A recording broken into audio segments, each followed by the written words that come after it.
lain kali kalau waktunya pelajaran bukunya disiapkan ya, jangan sampai ketinggalan di asrama ya. Ini berarti memperlihatkan bahwasanya ini hal yang tidak baik ya. Jadi kalau sekarang waktunya pelajaran apa itu ditata, langsung dibawa ke sekolah ya. Sudah jalan dulu.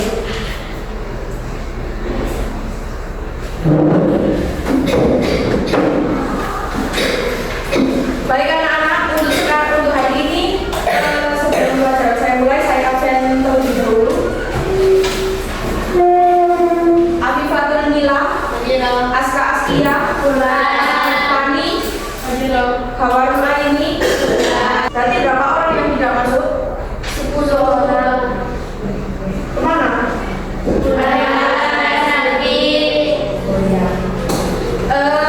Di minggu kemarin kita di pertemuan sebelumnya ya kita mempelajari tentang puisi.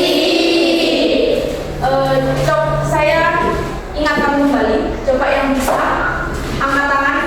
Apa itu puisi? Ya, Mbak. Bentuk karya sastra yang terdiri Ya, bentuk karya sastra yang terdiri atas bait dan baris. Ya, untuk sekarang kita akan membahas tentang puisi diksi. Ya, puisi apa? Diksi.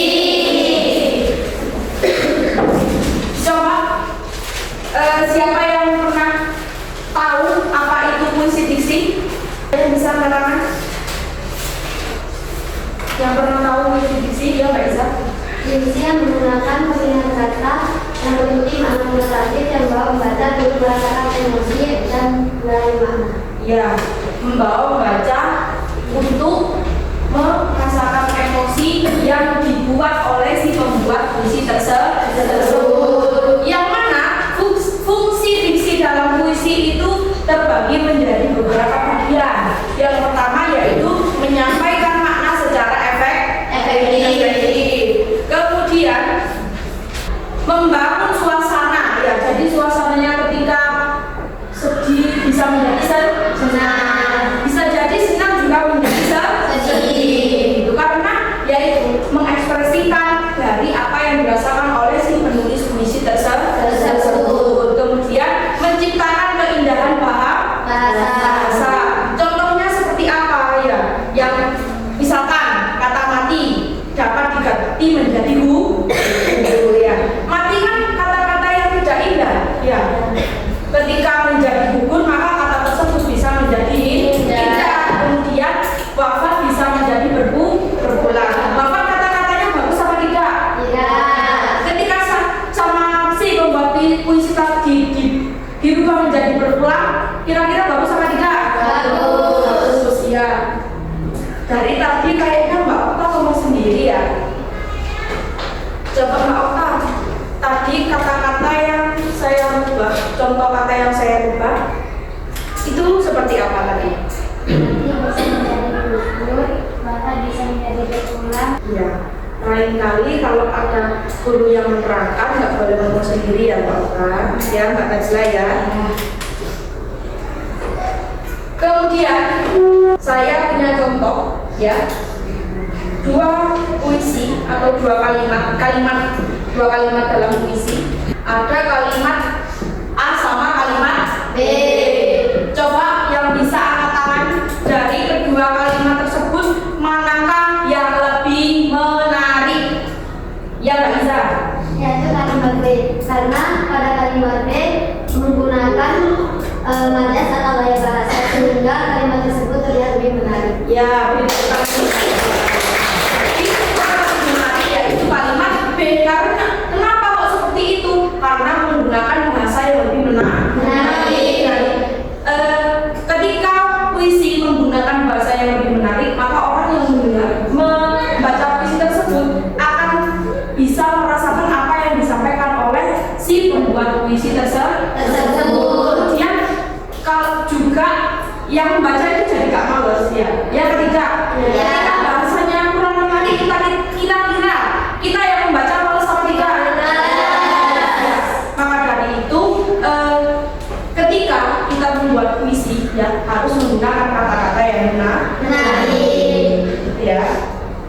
Kemudian saya mempunyai satu puisi.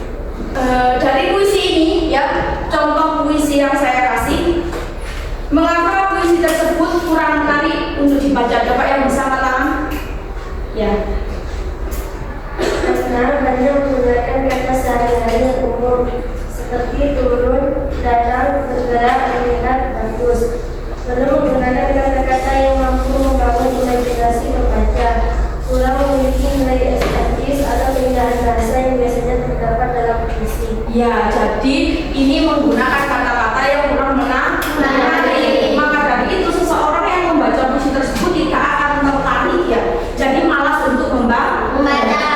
Ya, dari sini paham? Insya Allah paham. Kalau paham silakan bergabung dengan kelompoknya masing-masing seperti kelompokan di minggu sebelumnya ya, teman-teman sebelumnya.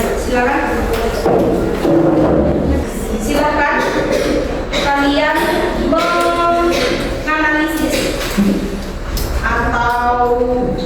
menganalisis dari puisi ini ya. Ini ya. Setiap kelompok yang pertama harus menemukan kata-kata yang kurang tepat, ditulis di lembarnya. Menemukan kata-kata yang kurang tepat. Yang kedua,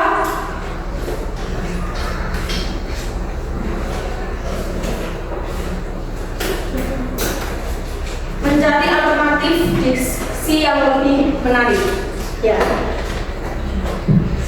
Ayo ya, kelompok 4 didengarkan, jangan ngomong sendiri ya. Tapi kayaknya guyon sendiri ya.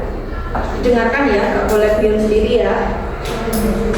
Kemudian yang ketiga, menjelaskan alasan pemilihan kata tersebut. Yang keempat, menulis kembali puisi dengan diksi yang lebih puitis.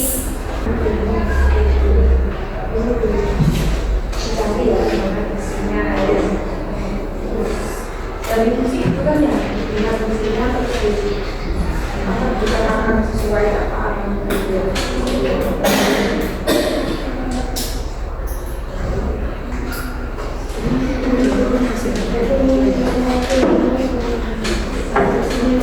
disesuaikan dengan itu ya, dipetakan dengan sesuai arahan saya, kata mana saja kata dia yang kurang menarik gitu ya.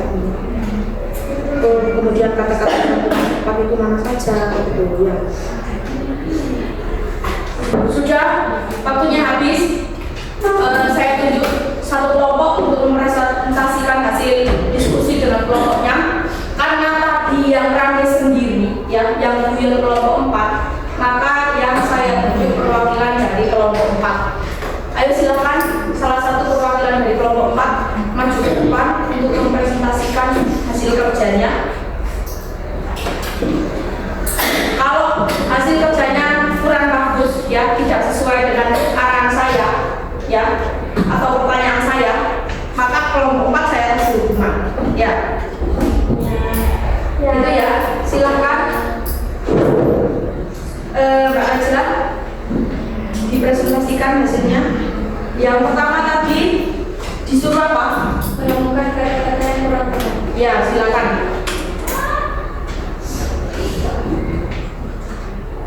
Yang pertama, datang sangat cepat, alasannya kurang puitis dan terlalu biasa. Yang kedua, kata terbang, kurang memberikan efek imajinatif kepada para pembaca. Yang ketiga, bagus, maknanya terlalu umum. Yang keempat, berjalan, kurang memiliki nilai estetis. Ya. Kemudian yang nomor 2 apa soalnya? Mencari alternatif diksi yang lebih menarik. Ya. Yang kata lama, datang sangat cepat, isi barunya menyebar fajar. Yang kedua, muncul, isi barunya memancar, terbang bisa diubah berkelana, bagus bisa diganti berduri. Ya. Kemudian soal yang nomor 3, menjelaskan alasan pemilihan kata. ya.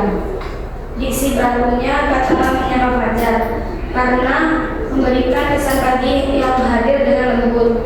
Yang kedua, kata memancar, menggambarkan cahaya matahari yang lebih hidup. Yang ketiga, berkelana, menimbulkan burung-burung yang bebas menjelajah. Yang keempat, merdu. Alasannya lebih tepat untuk menggambarkan suara burung. Ya. Yang terakhir, Menulis kembali puisi dengan diksi yang lebih puitis. ya, satu bait saja. Coba hasil kerjanya gimana?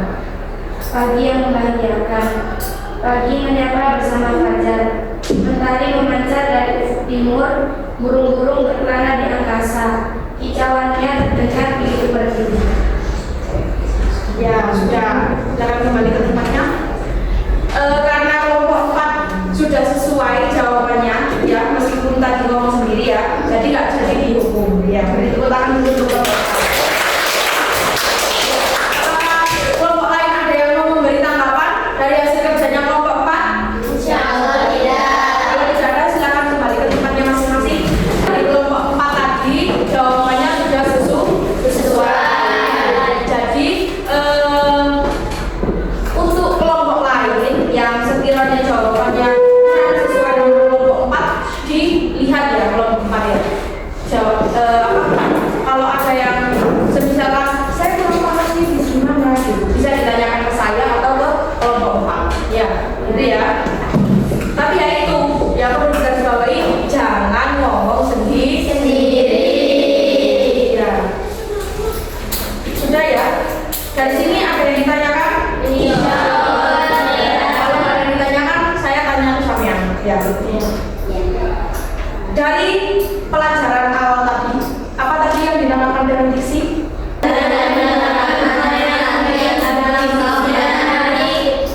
Ya. Pemilihan kata yang lebih itu ya. Bagaimana pengaruh diksi terhadap keindahan puisi, Mbak Iza? Dapat terlihat lebih menarik dan membuat pembaca lebih bisa merasakan apa yang ditulis oleh penulis puisi. Ya, benar-benar Mbak Iza.